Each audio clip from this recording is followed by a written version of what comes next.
জানেন, আপনি যখন মারা যাবেন, মুনকার নকির আসার আগে আরেকটা ফেরেশতা কবরে আসবে, যার নাম রুমন।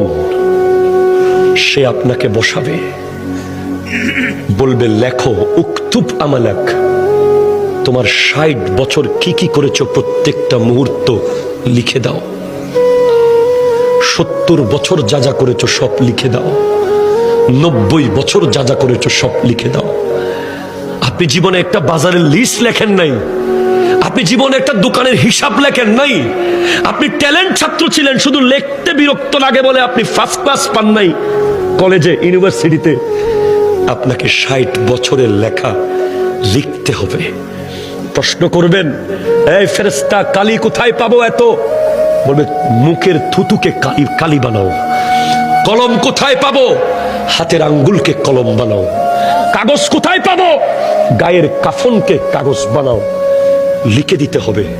নামাজ পড়েছেন, কলম চলবে দ্রুত। রোজা রেখেছেন, কলম স্পিডে চলবে।